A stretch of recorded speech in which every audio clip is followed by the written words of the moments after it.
जय हिंद दोस्तों। आज हम लोग बिहार बोर्ड क्लास 10th का सामाजिक विज्ञान में लघु उत्तरीय प्रश्न लेकर आए हैं, जो कहीं ना कहीं 2024 के परीक्षा में तहलका मचाने वाली सीरीज होगी, जो सीधे जाकर पेपर में छपेगा।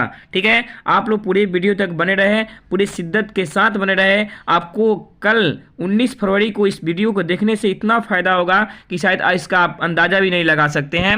आप पूरे वीडियो तक बने रहे। इसमें उस प्रश्न की चर्चा की गई है जो सीधे पेपर में जाकर छपेगी। ठीक है, लगभग इसमें 19 प्रश्न लघु उत्तरीय के होंगे।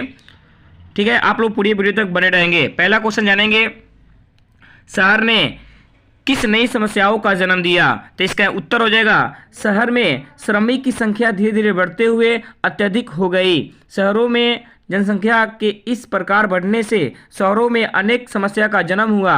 एक तो बेरोजगारी में वृद्धि होने लगी और दूसरे में आवास की समस्या थी। शौचालय या स्नान घरों की तो कमी थी ही, तो कहीं कहीं तो पेयजल की समस्या थी। यानी सीधे कह सकते हैं शहरों ने नई समस्याओं का जन्म इस प्रकार दिया, यानी गांव के जितने श्रमिक लोग थे वो टोटल लोग शहर में जाना प्रारंभ किया। शहर में गए तो इनके जाने से वहां पे रहने की सुविधा नहीं थी, खाना खाने की सुविधा नहीं थी, पानी की समस्या थी, कई प्रकार की समस्या उत्पन्न थी। इस प्रकार शहरों ने नई समस्याओं का जन्म दे दिया। वहाँ के लोगों को रहने में परेशानियां होने लगी, यहाँ के लोगों को जाने की अपेक्षा। ये बात याद रखेंगे। क्वेश्चन नंबर दूसरा है, आर्थिक नियोजन क्या है?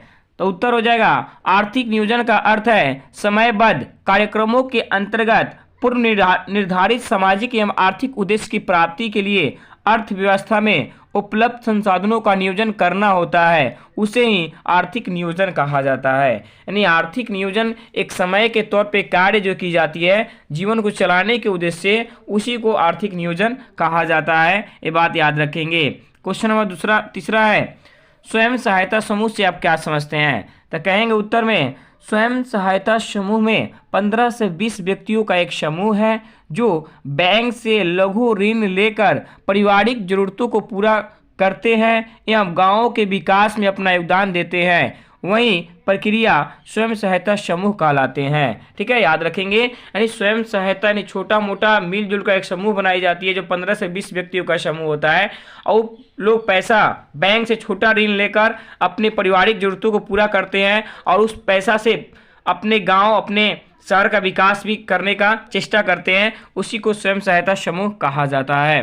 क्वेश्चन नंबर 4 है, साइमन कमीशन पर संक्षिप्त टिप्पणी लिखें। बहुत इंपोर्टेंट प्रश्न होंगे, जानेंगे इसका आंसर में। साइमन कमीशन 1919 के एक्ट को पारित करते समय से पूर्व ही नवंबर 1927 में ब्रिटिश सरकार ने इंडियन स्टैट्यूटरी कमीशन का गठन किया, जिसे आमतौर पे साइमन कमीशन कहा जाता है। इस आयोग में केवल 7 अंग्रेज सदस्य थे। सर जॉन साइमन को इसका अध्यक्ष बनाया गया और साइमन कमीशन 3 फरवरी 1928 के मुंबई में पहुंचा तो उसका काले झंडे से स्वागत किया गया। इसी को साइमन कमीशन के तौर पे मानी जाती है। क्वेश्चन नंबर 5 जानेंगे, सौर ऊर्जा का उत्पादन कैसे होता है? तो जब कहेंगे, जब फोटोवोल्टिक सेलों में विपरीत सूर्य की किरणें ऊर्जा में परिवर्तित किया जाता है तो सौर ऊर्जा का उत्पादन होता है। उसी को सौर ऊर्जा कहा जाता है, याद रखेंगे। ठीक है, सौर ऊर्जा कहा जाता है। जो सूर्य के प्रकाश नहीं, तो सोलर के नाम सुने होंगे आप लोग, वही आपका सौर ऊर्जा है जो सूर्य प्रकाश को ऊर्जा बनाता है। क्वेश्चन नंबर 6 है, समुच्चय रेखा से आप क्या समझते हैं? सीधे कहेंगे, समुद्र तल से विभिन्न ऊंचाई को दर्शाने वाली छोटे बड़े जो काल्पनिक रेखाएं खींची जाती है उसे समुच्चय रेखा कहते हैं। मानचित्र पर रेखा को बादामी रंग से रखा जा सकता है, याद रखेंगे। क्वेश्चन 1 नंबरिया में भी करता है कि समुच्चय रेखा को मानचित्र पर कैसा रंग दिखाई देता है, तो बादामी रंग। ये बात याद रखेंगे। दूसरा सेट जानेंगे। दूसरा सेट में पहला क्वेश्चन है, होची मिन्ह के विषय में संक्षिप्त परिचय दें। तो इसका उत्तर हो जाएगा, होची मिन्ह 1917 में एक समाजवादियों का गुट बनाया जिसका वास्तविक नाम न्यूगन आई क्विक था। साम्यवाद से प्रेरित होकर 1925 में क्रांतिकारी दल का गठन किया। 1930 में वियतनामी कम्युनिस्ट पार्टी की गठन की, जो पूर्णतः उग्र विचारों पर चलने वाली पार्टी थी। ठीक है, हो ची मिन्ह जो था 1917 में एक समाजवादियों का गुट बनाया, जिनका वास्तविक नाम न्यूगन आई क्विक था। साम्यवाद से प्रेरित होकर 1925 में क्रांतिकारी दल का गठन और 1930 में वियतनामी कम्युनिस्ट पार्टी की गठन की, जो पूर्णतः उग्र विचारों पर चलने वाली पार्टी थी। याद रखेंगे, यहाँ से एक नंबरिया क्वेश्चन भी की जाती है कि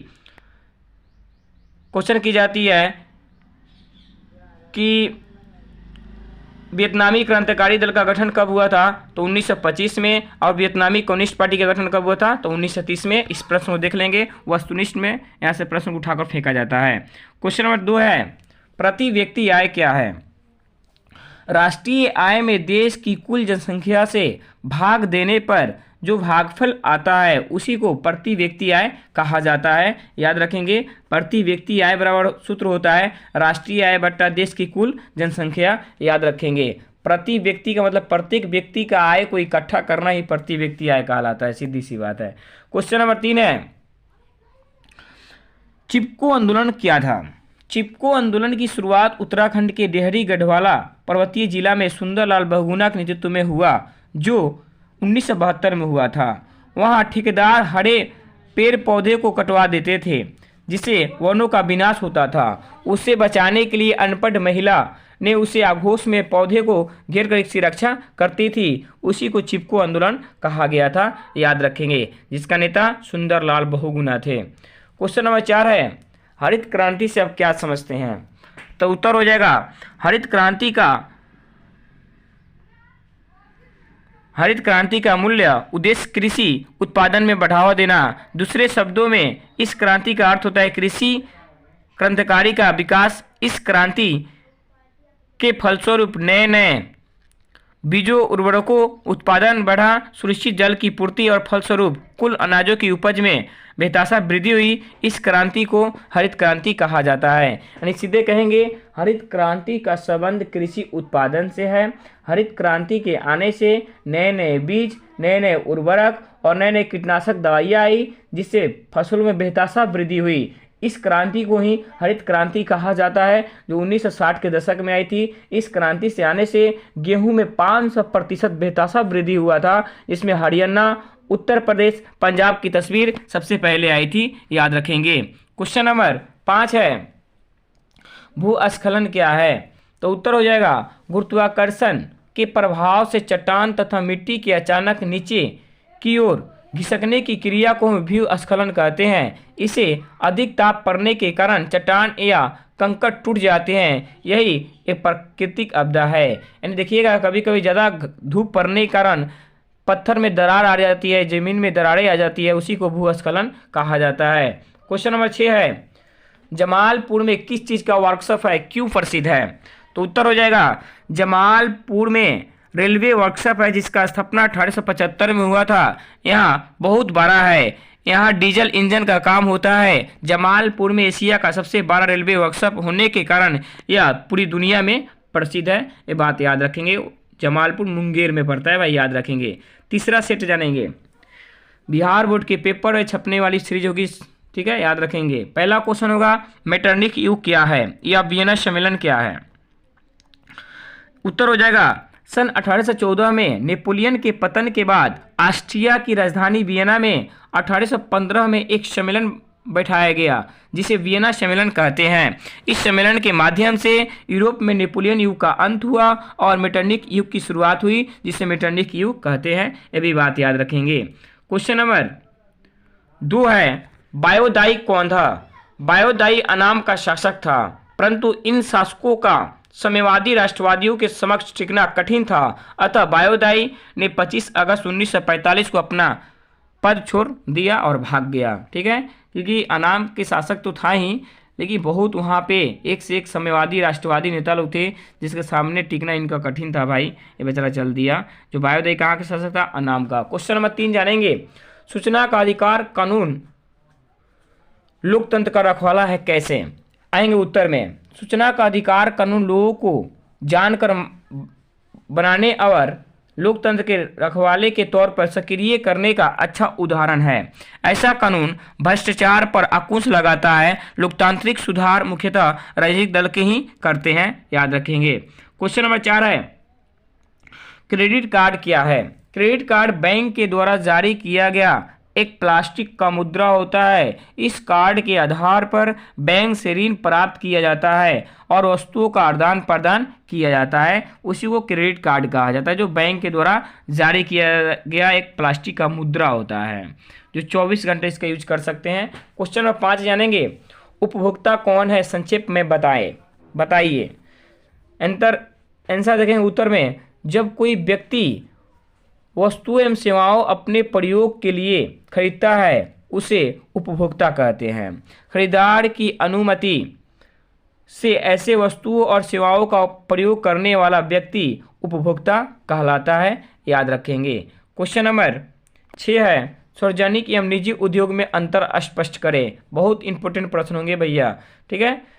उत्तर हो जाएगा सार्वजनिक उद्योग के बारे में जानेंगे। इसमें भारी तथा आधारभूत उद्योग सम्मिलित है। इसका संचालन स्वयं सरकार करती है, जैसे Rourkela steel plant, Durgapur steel plant, Bhilai steel plant, याद रखेंगे। अब निजी उद्योग जानेंगे। निजी उद्योग का संचालन किसी व्यक्ति के द्वारा किया जाता है। इस उद्योग का संचालन एवं व्यवस्था की सारी जिम्मेदारियां एक व्यक्ति के विशेष पर आधारित है, जैसे टिस्को कंपनी, वस्त्र उद्योग कंपनी, रिलायंस कंपनी आदि, जियो। अब इसमें कुछ दीर्घ उत्तरीय प्रश्न पेश किया गया है जो कल आने की संभावना है। पहला क्वेश्चन है, मुद्रा के कार्य को लिखे। दीर्घ में आ सकता है क्वेश्चन कल। दूसरा क्वेश्चन है, राजनीतिक दलों के प्रमुख कार्यों को बताए। कतई 1000 प्रश्न होगा, 99% कल पेपर में छपेगा, ठीक है। क्वेश्चन नंबर 3 है, वैश्वीकरण का बिहार पर पड़े प्रभाव को बताए। ये भी अच्छे प्रश्न होंगे। और क्वेश्चन नंबर 4 है, लेनिन की संक्षिप्त परिचय दे। ये भी आ सकते हैं। चारों प्रश्न दीर्घ में आने की संभावना रहेंगे, आप लोग इसको देख लेंगे। क्वेश्चन नंबर आप जानेंगे सेट 4 के बारे में।